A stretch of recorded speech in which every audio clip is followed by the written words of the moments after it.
Vezina trophy goes to Dominik Hasek. Dominik Hasek. To Dominik Hasek. Dominik Hasek. Dominik Hasek. Dominik Hasek. Most goalies wait to be wanted. Hasek waited for nothing. Drafted in the 10th round and forgotten. Buried behind Belfour. Shipped out of Chicago for spare parts. 2 franchises looked directly at him and saw nothing. Then Buffalo handed him a net. 6 Vezinas, 2 MVPs, 1 Olympic gold. The goalie nobody wanted became the goalie nobody could replace. To understand why nobody wanted him, you have to start with where he came from. Pardubice, Czechoslovakia, 1965. A small industrial town behind the Iron Curtain, where hockey was the only thing that mattered after the factory shift ended. Hasek started playing at 6. His father worked in the mines. His mother raised him. By the time he was 16, he was already playing in the top Czech league, facing grown men twice his size and stopping them anyway. He spent a decade dominating that league. 5 straight Goaltender of the Year awards, 3 Player of the Year awards in a country that produced some of the best hockey players in the world. None of it moved the needle in North America. NHL scouts barely flew over. The few who did watched him sprawl around the crease and wrote him off. He didn't look like a goalie to them. He looked like a guy falling down on purpose. The technique scouts wanted was upright, square, and controlled.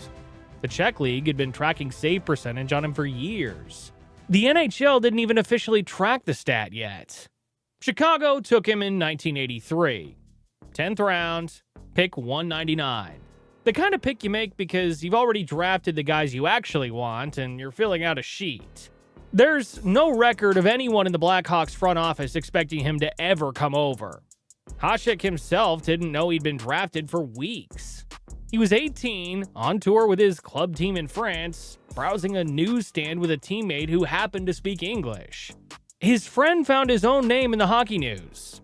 Hasek didn't find out he'd been drafted himself until later. And he didn't come over. Not for 7 years. The Cold War kept him in place. Defecting wasn't an option without consequences for his family back home, so he kept playing in Pardubice, kept winning awards, kept waiting. He was enrolled into the Czechoslovakia Army and assigned to the Army team in Jalava for 2 seasons. By the time the Berlin Wall came down and the rules loosened, he was already 25 years old. Most goalies that age are either NHL regulars or never make it at all. He landed in Chicago in November of 1990. Ed Belfour was the starter. Belfour had just won the Calder and the Vezina the previous season and would soon take Chicago to the Stanley Cup final. There was no path. Hasek played 25 regular season games across 2 seasons. He sat, he watched. The chance never came. The chance he did get came in Game 4 of the 1992 Cup Final against Pittsburgh. Belfour got pulled. Hasek came in cold and stopped almost everything thrown at him for over 53 minutes. Chicago lost the game and got swept. But Buffalo's GM, Jerry Meehan, had been watching for months by then. He'd been pushing for the deal since around February or March. About 2 months after the final ended, Keenan caved. The price was Stefan Beauregard and a 4th-round pick in 1993. Beauregard never played a game for Chicago. He was flipped to Winnipeg 3 days later for a forward Keenan actually wanted. The draft pick became Eric Daze, who turned out to be a solid winger. None of that mattered. Chicago had traded one of the greatest goalies who would ever live for a backup nobody wanted and a Tuesday afternoon prospect. When Hasek's agent called him to tell him he'd been traded, Hasek was tying his shoes to go see a movie. He didn't ask follow-up questions. He went and watched the film. The biggest trade of the decade barely registered with him. 2 franchises had looked directly at Hasek and decided he wasn't worth keeping. The question is what they were actually seeing. Forget the career arc for a second. The numbers he put up in Buffalo are not normal. His first full season as the starter, 1993-94, he posted a .930 save percentage. The league average that year was around .895. The next best starters were around .918. He was operating in a different range entirely. He won the Vezina. He won the Jennings Award, sharing duties with Grant Fuhr. 6 Vezinas in 8 years. Think about what that means. Waugh won 3 in his entire career. Brodeur won 4. Hasek basically lapped them both while playing in Buffalo, a mid-market team with a shrinking roster, and the numbers never slipped. Other goalies had good years. He had a good decade. The style is what the coaches couldn't stand. The accepted way to play the position by the early 90s was the butterfly. Drop to your knees, seal the ice, square to the shooter, take away the bottom of the net. Patrick Waugh popularized it. Every kid was being taught it. Coaches loved it because it was teachable. You could draw it on a whiteboard and a 12-year-old could understand the geometry. Hasek did none of that. He flopped, he flailed, he'd drop his stick to reach for a puck with his blocker hand. He'd throw his entire body sideways and stop pucks with his head, his back, the heel of his skates. Nobody taught him this. It just worked. The shutouts piled up. The save percentages stayed in territory nobody else could touch. And in 1997, the writers gave him something a goalie hadn't received in 35 years. The Hart Trophy. The MVP of the entire league. The last goalie to win it was Jacques Plante in 1962, back when there were 6 teams, and goalies weren't even wearing masks consistently. Hasek won it in 1997. Then he won it again in 1998. Back to back. No goalie before or since has done that. So here's where the story should turn.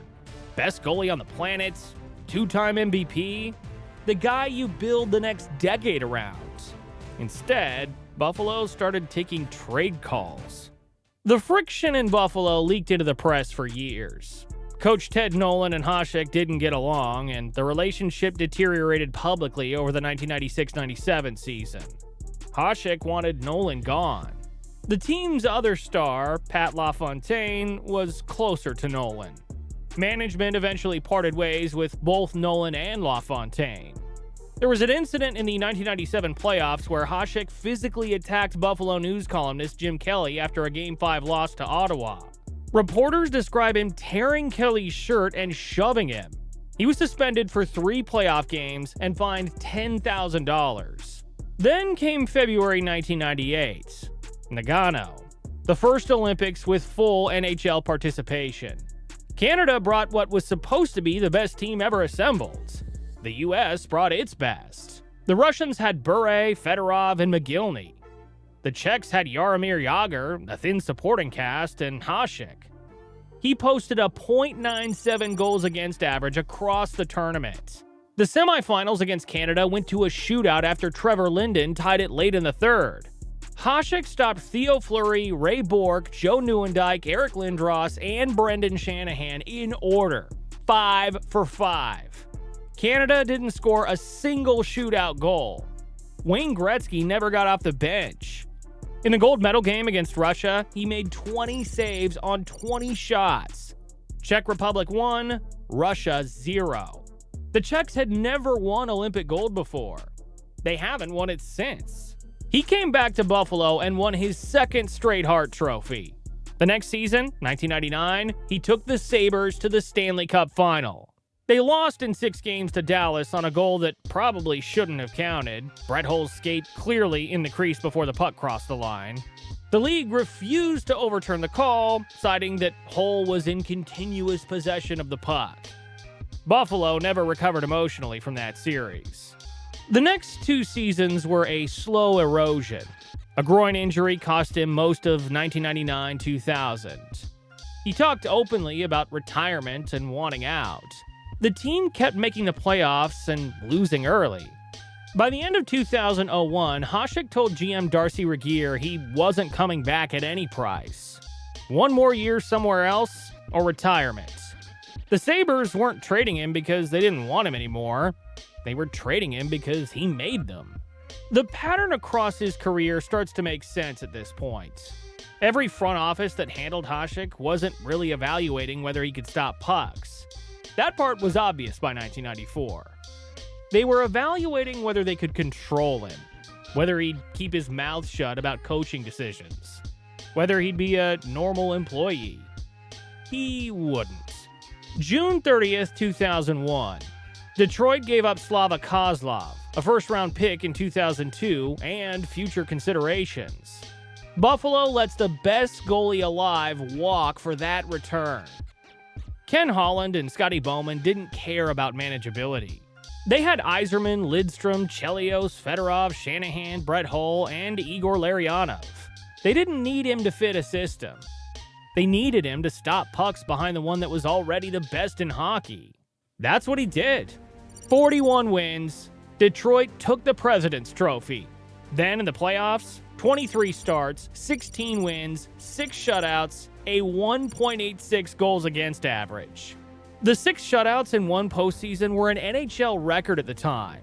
He shut out Colorado twice in the Western Final, including Game 7 against Patrick Waugh on the other end. Detroit beat Carolina in 5 games in the final. Hasek lifted the cup at 37 years old.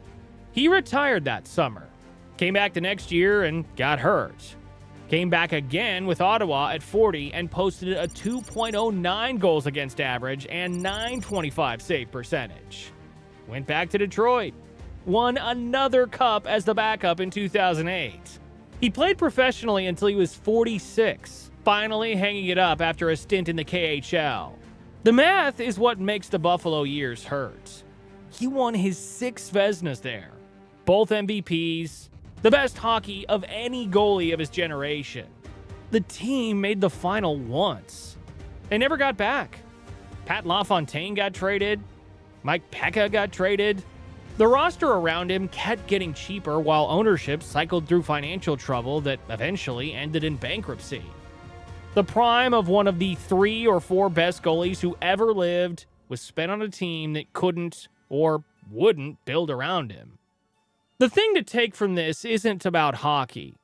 Institutions are built to handle people who fit slots they already have.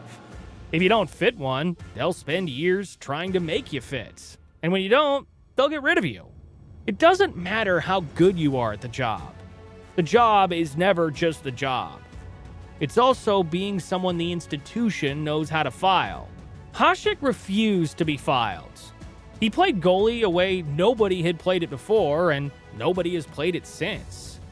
He spoke his mind when he was supposed to be quiet. He went to the Olympics when his team wanted him to rest. He demanded a trade when most players in his position would have collected the paycheck and shut up. Every one of those choices cost him organizational support. None of them cost him a save. 2 MVPs, 6 Vezinas, 1 Olympic gold. The goalie nobody wanted by everyone, the moment one team finally stopped trying to fix him and just let him play. You came here for the story of the goalie nobody wanted. What you actually got is the story of how organizations handle people they can't categorize. Hasek wasn't difficult because he was bad at his job. He was difficult because he was better at it than the people grading him.